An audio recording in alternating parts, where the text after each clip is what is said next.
it's going to be hard, and it's adjustments that we all need to make. The whole war thing was, I didn't know what I was doing. I mean, I just went there because I was asked to. I think I was still numb.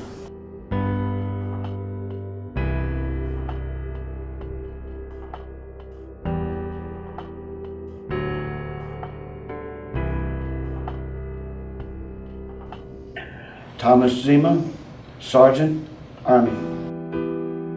My last day in the field, and I was in a place called Bami Tuat in the Central Highlands of Vietnam. It's near the tri-border of Cambodia, Laos, and Vietnam.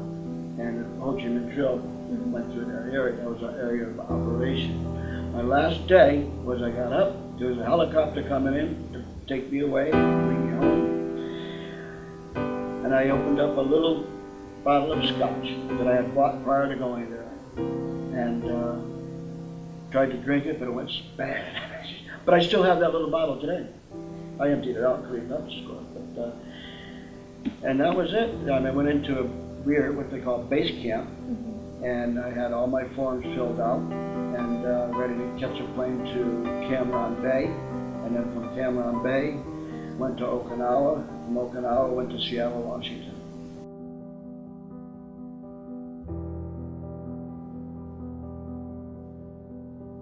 I developed a great problem with anxiety, and back then they really weren't dealing with PTSD as they know it today. They called it shell shock back then. But I didn't really have any idea what the anxiety was, whether it was caused by my trauma or anything I did in the service. So I self-medicated with alcohol, and then later I was prescribed a very strong drug called Klonopin, and I got addicted to that. And so for the better part of 40 years, I was drinking and drugging. And then when I got here, all the pieces started coming. I had a stroke, and that was God's way of telling me time is up. I came here and followed all the programs, and on a very good road of recovery now. One of the aides that knew me from somewhere, she said, Artie, when they brought you in here, I thought you weren't going to live a month. She said you were in bad shape. And I'm still around. My niece got me here. She said, this is a beautiful place. Uncle Artie, this is where you belong. Would you say that living here has helped you? I think so, yeah. A lot, yeah. Keith Johnson. I was an E1. I started as E3, but I went down to E1. There were some logistical things that took place. And I was in the U.S. Navy, but I was stationed with the Marines. I was a hospital corpsman. So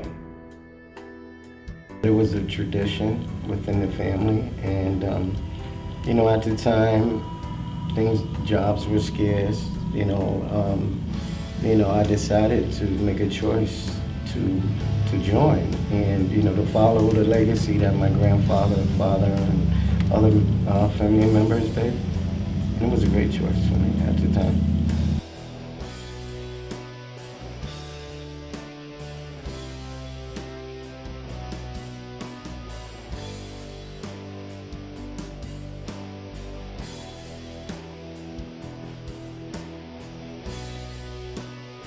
Yeah, my name is Bill Woodbury. I'm the Veteran Service Officer for the town of Wyndham. My name is Gary Pomo, but most people know me as Pome. We're both Vietnam veterans and we've been friends forever. Gary enlisted in the Navy. I enlisted in the Army. Same time. Yeah, we 65. were enlisted.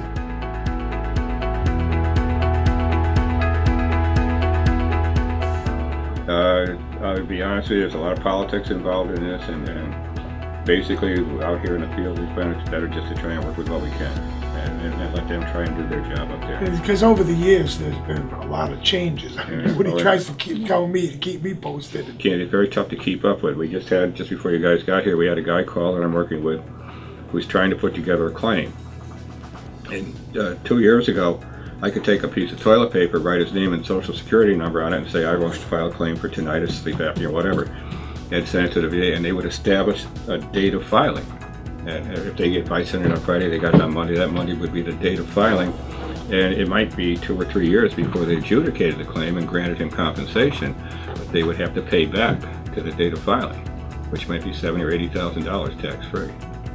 So, but now, some bean counter, like we said, figured it all out, and they're not going to pay that money anymore. So now it's up to us in this office and the veteran to gather together all the evidence.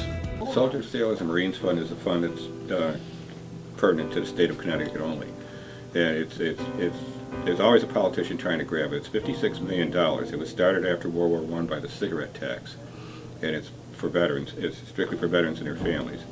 Every governor that I know of for the last 35 years has tried to grab it one way or another.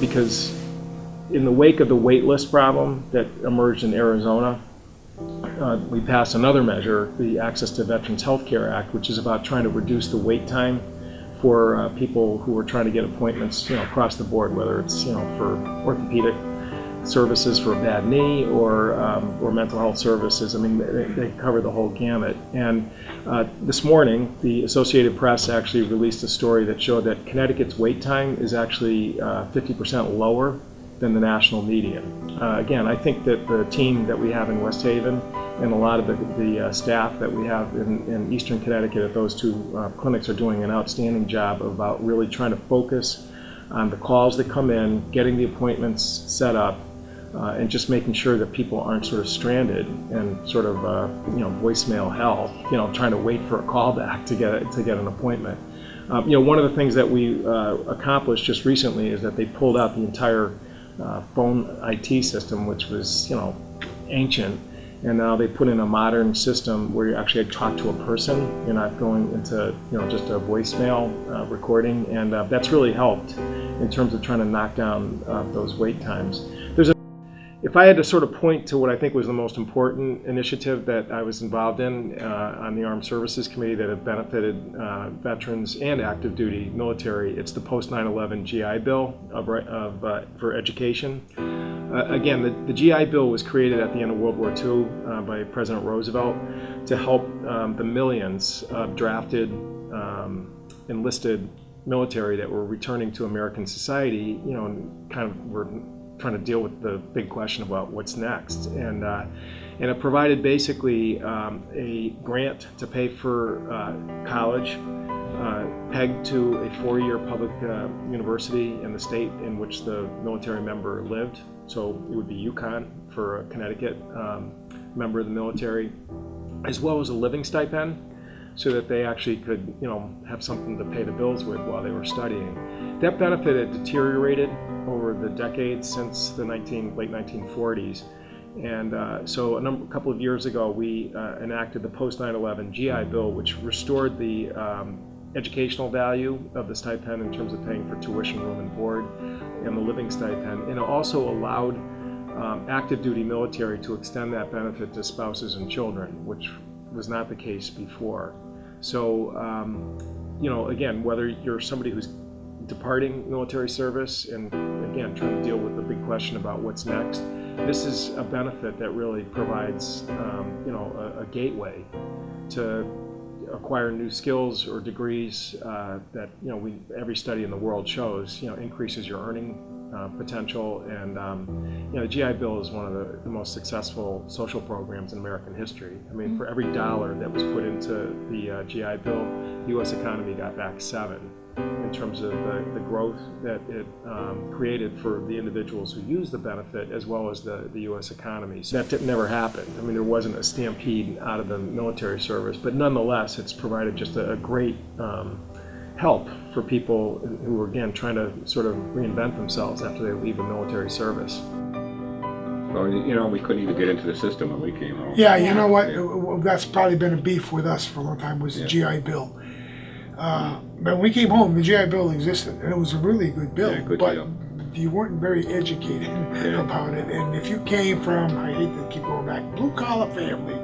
My father was a hardworking man. His father were college people. They didn't go to all of that. So there was no one to guide you and, hey, let's take advantage of that. Get yourself into this and do this.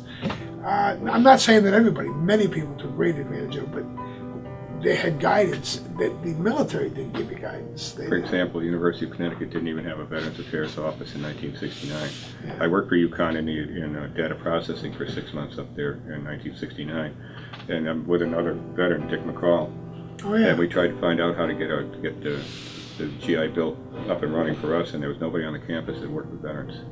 And today it's different. Like Woody said, when we went in, the recruiter, if you were going to enlist, would tell you, we're going to give you this, this, and this. And then you go to boot camp and it all goes away. And there's nothing you can do.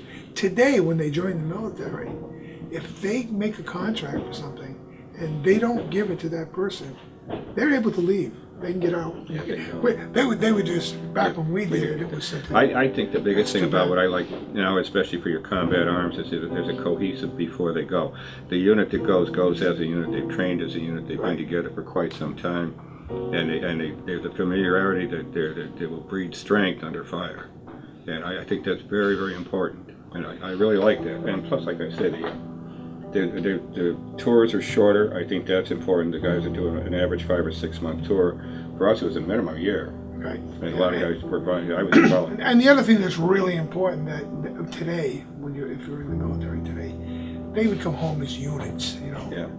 We didn't come home as units. I got on a plane, sent me home. He got on a plane, sent him home. When his time was up, you went home by yourself on a plane, with recommendations of when you get to California, go in the bathroom and put your civilian clothes on. Yeah. As Woody said many times, take your uniform off. It can be a good life. I mean, there's a lot of advantages to joining the service.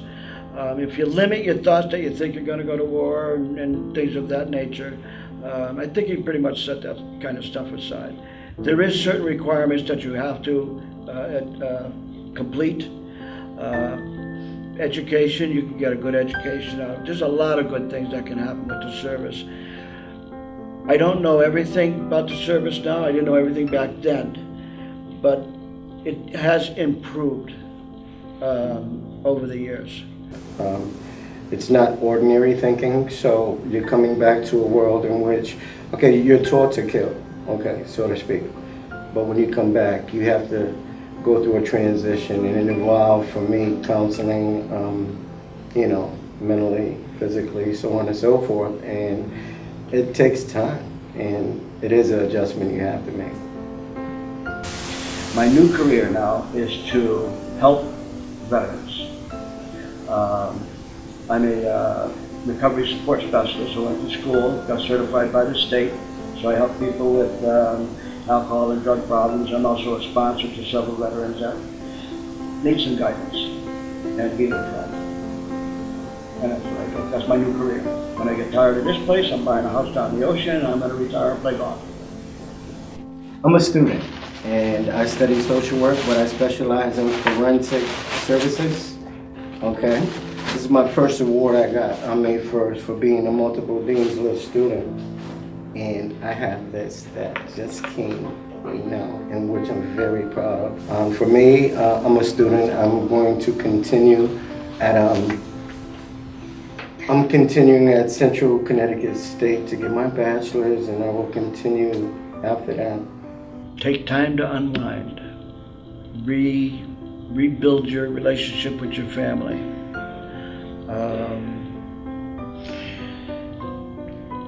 Take the time and plan out somewhat of a future, whether you want an education, what you want to do. Stabilize your life a little bit, because service life is a lot different than civilian life. And I'd like to see, just to take the time, come back, enjoy what the country has to offer, enjoy your life a little bit, enjoy your family, and give yourself time to think about what you want to do for the future. It seems like the world is in a rush. It's got to be done right now. Step back a little bit. Take your time. There's a lot to offer out there.